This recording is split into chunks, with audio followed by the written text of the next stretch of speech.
Magandang umaga po sa inyong lahat, mga guys. Welcome back sa aking channel. Topic natin tungkol sa overflow ng carburetor na Kawasaki Barako 1 at 2 175. Ito pa yung carburetor na original. Ang problema po, nag-overflow yung aking tricycle ko noon. Ito may mga dalawang parts na pinalitan ko. Yan. Ito po yung dalawang float valve set. Ito pa yung isa, hindi pa siya nakabot ng 2 taon. Pansin ko nag-overflow. Kaya ito ay pinalitan ko yung isang float valve set galing sa dito sa original. 6 na buwan po noon, pinalitan ko nung January. Pag nagamit ko ng 6 months in July, kaya nag-overflow. Ito. Dito, napapansin, lagi i-check nyo yung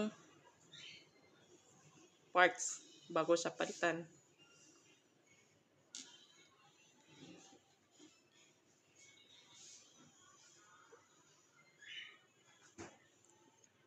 Napapansin niyo yung guys na medyo pointy na siya.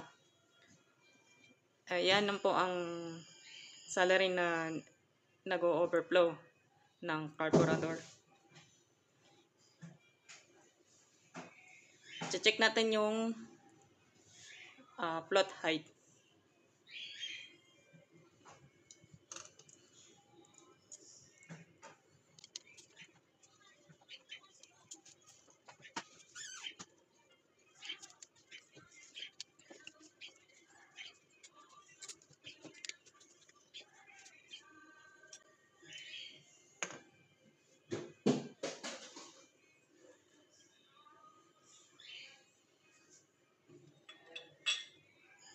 So dito, papansin nyo,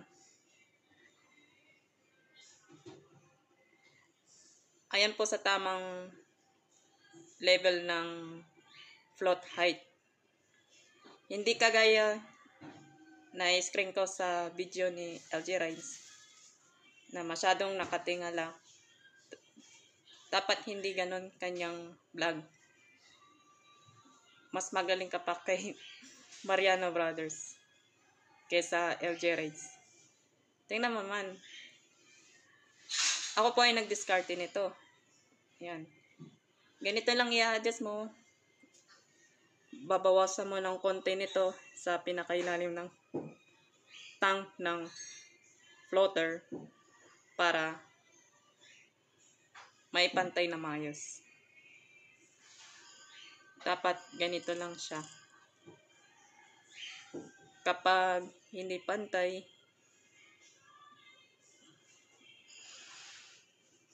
hawakan mo yun lang dito ng kabila, then i-adjust ng konti.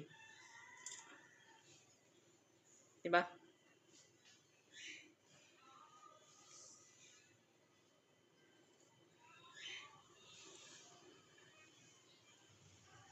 Dapat pantay na po yung floater para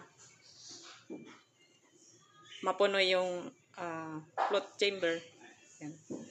Ito po yung pinakasalarin. Yan. Tumatakas na yung gasolina. Papunta rito sa overflow pipe. Yan. Dapat ganito siya. Hindi masyadong nakasubsob.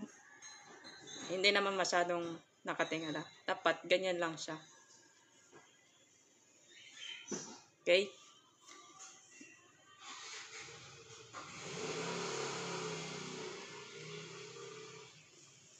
Kapag nag-overflow, huwag mong palitan ng buong aftermarket o replacement na carburetor. Hindi mo kailangan yan. Huwag ng turo sa iba. Kailangan, kailangan may diskarte tayo. Meron na tayong pamilit dito ng, yan, i-recommend ko sa inyo. SK Carburetor Repair Kit. Model Barako. Yan. Ilalagay ko lang to sa link in description kung saan na-order ko. Yan.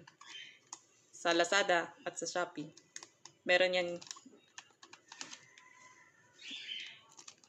Ito po yung papalitan. Dapat may guma nito. Yan. Kukunin niya lang ng float valve set. Then, bago mo na-install, lalagyan mo yung ng oil para maswabe. Kapag hindi mo nilagyan ng oil sa o-ring, masisira po yung o-ring. Bakit napili ko ng SK? Kasi ito yung kaganda ng SK. Bakit hindi po ako gumagamit ng Takasago Carburetor Repair Kit? Base sa aking experience, gumamit ako ng float valve set na Takasago. Ang problema talaga mga guys, hard starting siya. Hindi siya kaganda ng float valve set. Kaya hindi ko ilalagyan ng link yung Takasago kasi hindi ko nagustuhan. Ito lang po, napanood ko lang to kay Mariano Brothers. Ito lang po ang i-recommend ko sa inyo nito. Sa solution na nag-overflow ng carburetor na Kawasaki Barako 1, 2. At meron yan sa W175. Gawin nyo lang ito. Papalitan na lang ng float valve set. Madali lang to baklasin yung lock ng float valve set.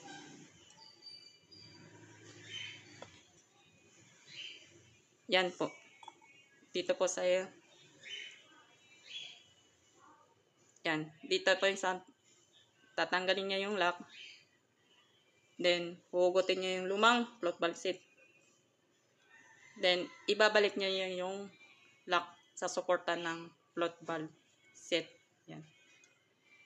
Okay guys, so sana may natutunan kayo ng video na to. Paki-subscribe sa aking channel. Maraming salamat. Ride safe at God bless you everyone.